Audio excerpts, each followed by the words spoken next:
Hola, muy buenas. Vamos a comenzar la clase para segundo medio del día de hoy.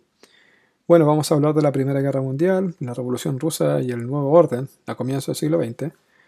Para poder hablar de ese tema, es necesario que echemos una miradita al imperialismo decimonónico. Acá en este mapa existe como una cierta competencia de las potencias europeas por adquirir el territorio, por manejarlo, administrarlo, ¿ya? Entonces comenzó acá una rivalidad que principalmente era territorial, ¿ya? Pero después comenzó a impregnarse mucho un sentimiento que vimos en una clase anterior que se llama el nacionalismo.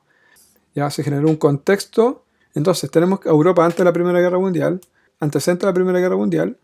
Tenemos entonces el nacionalismo, como ya vimos, ¿ya? La paz armada, es decir, que hubo una paz entre 1872 a 1914, antes de la guerra, en donde las potencias europeas, estos países industrializados, se comenzaron a armar, ¿ya? El aparataje del Estado, todo se desvió, toda la plata, todos los dineros se desviaron para el ejército. Entonces comenzó ahí también una competencia armamentista. La conformación del sistema de alianza, al ver estos países que se están armando uno del otro, comenzaron a aliarse entre sí con fines comunes. Pues. Entonces tenemos dos alianzas, las potencias centrales, o también llamada como triple alianza, que sería Alemania, Austria y Hungría, en un principio Italia, pero después se sale e ingresa el Imperio Otomano por sus intereses acá. Y después tenemos la triple entente, ¿ya? O también conocida como los aliados, ¿ya?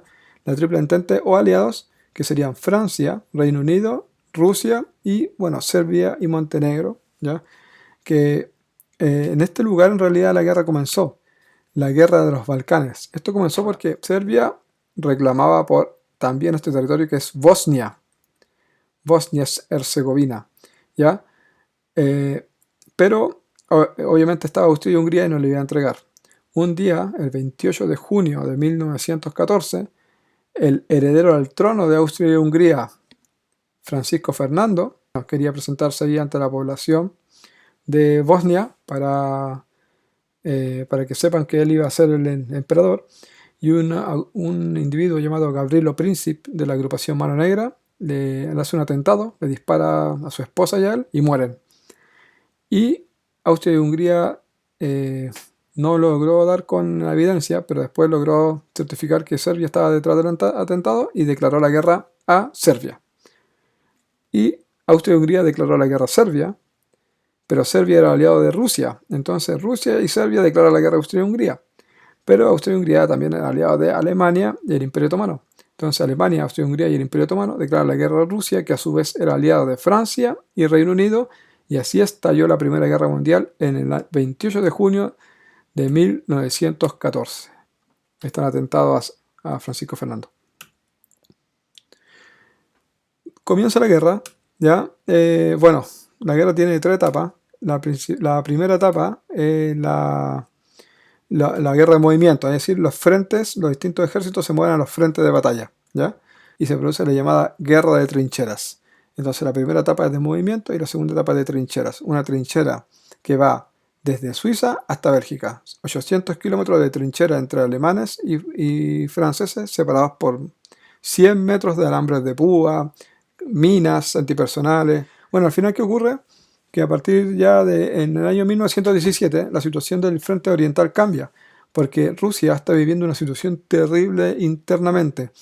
El zar, su rey, Nicolás II, tiene a la población en la más terrible hambre, frío, cesantía, más encima lo manda a pelear guerra, porque sabe que no van a poder ganar, porque la tecnología rusa es muy atrasada en comparación con la alemana. Además, por estos sectores, por acá por el Canal de la Mancha, va a ser hundido un buque, un crucero llamado Lusitania, que era estadounidense. Al hundirlo, hace que Estados Unidos entre a la guerra, y eso marca un desequilibrio dentro de la guerra, porque al ingresar a Estados Unidos, sale Rusia y entra a Estados Unidos, bueno, va a reforzar el frente occidental, y al final Alemania y Austria y Hungría se van a dar cuenta de que seguir peleando esta gran guerra lo único que va a hacer es terminar en definitiva con el imperio alemán, generado acá, no solamente los países de Europa y sus colonias entraron en conflicto, sino que también, por ejemplo, los franceses, los ingleses, presionaron al mundo también para que se hiciera parte de este conflicto. Entonces acá tenemos que en la Primera Guerra Mundial el mundo también participó. Entonces, ¿por qué se llama mundial? Porque después va a entrar a Estados Unidos, ¿ya? Las colonias participan de esto, las colonias europeas, entonces al final es mundial, ¿ya? Tanto porque ingresan por presiones de ellos, como porque también son sus territorios al ser colonizados anteriormente. ¿Qué consecuencias trae la Primera Guerra Mundial? Económicas terribles, áreas productivas devastadas, cesantía, en las potencias europeas entraron con una deuda con Estados Unidos. Demográficas, más de 10 millones de muertos y la misma cantidad de mutilados. Territoriales, Alemania pierde su territorio y Estados Unidos se perfila como la potencia mundial. Y bueno, sociales, el ingreso de la mujer en el campo laboral, ya que los hombres estaban en los campos de batalla, la mujer se hizo cargo del mundo laboral en estos países europeos. Los hombres hacen historia, pero no conocen la historia que escriben.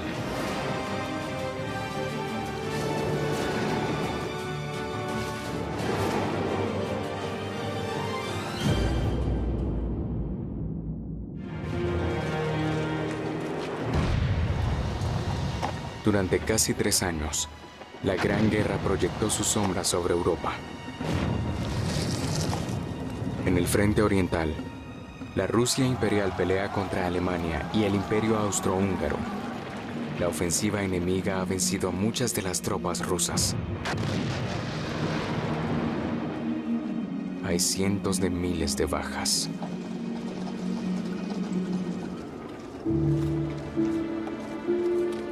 El ejército del zar, que se creía que era invencible, pronto muestra señales de debilidad.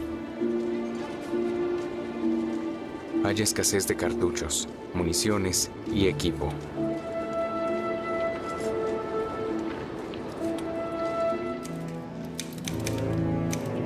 Petrógrado, 19 de febrero. En estos últimos días las filas han sido interminables en las panaderías. Hay escasez de harina. Puedes escuchar a las multitudes quejándose. Las mujeres tiemblan de frío y los niños se desmayan. Desde el inicio del conflicto, Claude Anet, la corresponsal del periódico Le Petit Parisien, ha descrito en sus columnas el ambiente en la ciudad de los zares. Testigo de estas alarmantes escenas, la periodista francesa no tiene el menor indicio de que son los indicadores de la mayor conmoción del siglo XX.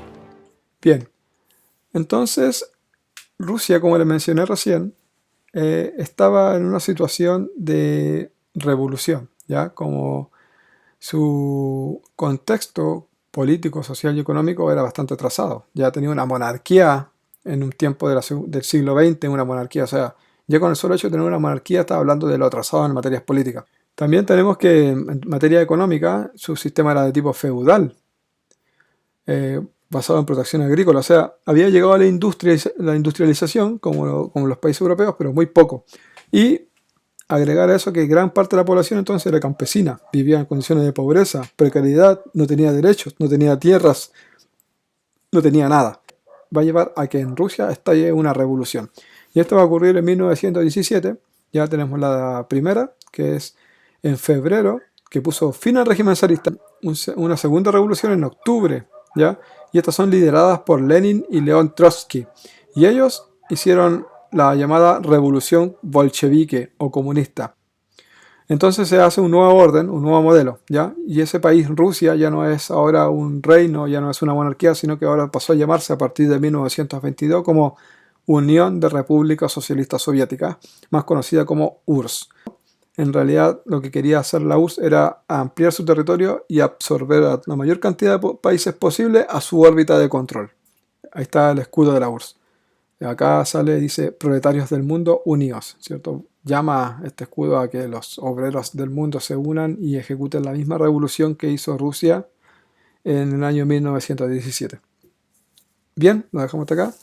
Voy a dejar una guía de trabajo, una evaluación formativa, ¿ya? Va a estar la fecha puesta dentro de la guía, pero si usted tiene problemas para entregar esa fecha, no hay ningún problema, la flexibilidad es total en estos tiempos, ¿ya? Así que cuídense y nos vemos para la otra.